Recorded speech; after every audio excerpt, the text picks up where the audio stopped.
good morning din ha. Oh, good evening din diha sa Pinas. Bibo kaayong Mindanao ba? Basta mga Bisaya na gani mag-away, grabe gyud. Makaingon gyud ko nga grabe gyud ko mga isog. Wa gyud magpalupig. Daot sa tanang dinaotay gyud. Mo nang ako gyud sa una, ay mo nang ako naka-realize gyud ko kanang mag-amiga-amiga bitaw. Kanang daan pa man ko sa una, kusog gyud kay ko mag-amiga, barkadista gyud kay ko. As in nya, lain na ba kay ko kanang open book kay ko ba? Kanang na ako'y kalipay or na ako'y na good nga mahitabo sa akong kinabuhi. Happy kay ko ana mo share sa lain tao.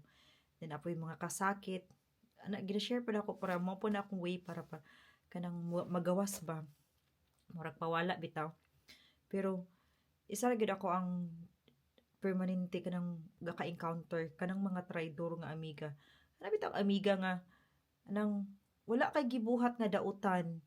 Ikaw ra ang klase nga tao nga wala kuan lang kanang chill lang, kalma lang, kanang pangbarka laag naa sa laag, naa sa tapok inana pero ako pud ang klase nga amiga nga bisag walay gibuhat nga dautan, libakon gyud ambot ngano la, ambot last na ko encounter gyud nga tong napa ko sa Pinas daghan kay kong barkada nga mga gay then mga kuan mga gay gyud although kan kami mag normal gyud na maglibak-libak pero naagyo ko'y babae nga amiga nga sus kanang gituring na akong murag igsuon bitaw kanang ginhatag sa nina kanang makeup ginatambagan sus katong di akong tambag-tambag di ay nga inana sa about sa iyang partner kay magsige siya share magsige siya hilak ako pod magtambag-tambag po ko minatay ako ra giunay kanang paglarga na ako diri pag anhin ako diri nahibawa lang nako nga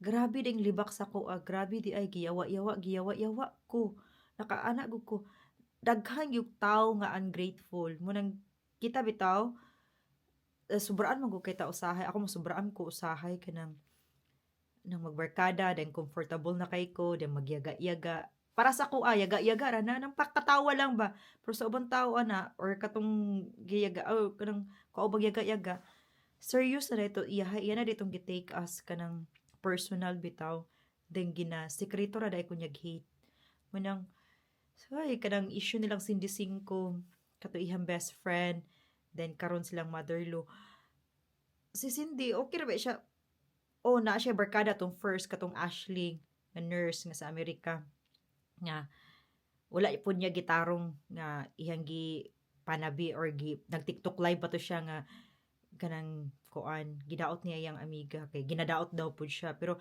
ang sakto biya pud ato no ni Cindy iha to gi-confront iyang gipangutana ako gyud nga tawo no pag inana pag naa pa kay chance or naa pa nang kabalo ko nga basin naa pa day kay sayop ako kang i-direct ako kang i-message pero pag kabalo gyud ko nga gidaot gyud kay ko nimo nga kanang depende gyud sa level bitaw sa pagdaot kay diretso po ko black inana ra ko kasayon nga tawo wala na istorya-istorya pagdaghan bas wala na chance kung imong gi daot ang diha mao na siya dilisod na kaayo kay ko maulian gyud inana ang batasan sa tawo inana ang batasan siguro sa mga babae tanan siguro tanong munang kita usahay kanang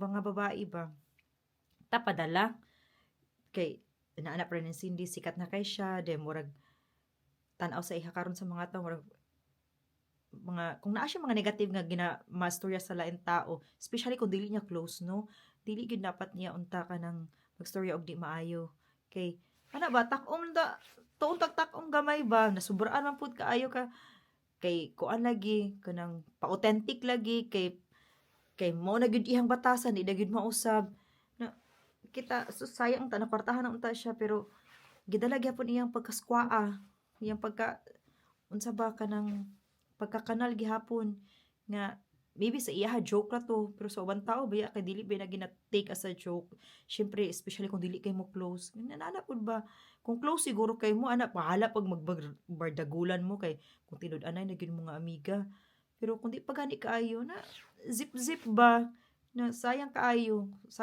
siya daghan na gyud kwartahan na gyud unta siya pero mao lagi kanang dili gyud nato mapalit atong pagka-class. Ay, kanal gyud.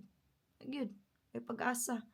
Madala gyud bisag unsa pag saninaan ta og kanang unsa ka mahal din na ang batasan di gyud mausab. Mao na. Amping-amping ta sa atong mga amiga kay nagitoy mga amiga nga kuan. Naa gyud tay mga amiga nga naitay amiga nga kung happy ka, happy pud sila. Pero naa gyud kay isa ka amiga dinha sa imong circles nga kung happy ka di na siya malipayon. Kay ngano, kung malipayon ka, kana siya di siya malipayon. Dapat dili po ka malipayon. Naay inana nga batasan. Kanang dapat parehas ra mo ba kung di siya malipayon, di po ka malipayon. Kung di siya dato, di po ka dapat madato. Lisod kay nang inana nga batasan kay ngano, lisod po kay na sila mailhan kay maayo na sila magmast sa ilang batasan, may na sila motago. Pero once gani nga mahibaw-an na nimo, ayaw gyud usiki imong kugulingon. Like i-unfriend, i-block, wala gyud na nga tao kay ngano, gadala nagmalas. Maot kay na nga batasan and dili na basta-basta mausab na pag humani mo confront mausab siya the way sa no dili mao na gini ang batasan jay nana na gatuyok diha ng dugo hadlo kay na amigahon inana kanang mo na yung mga tao nga suyaon na dili gyud ka pwede mo asenso para sa ilaha. Wala na amping mo day mga Bisaya amping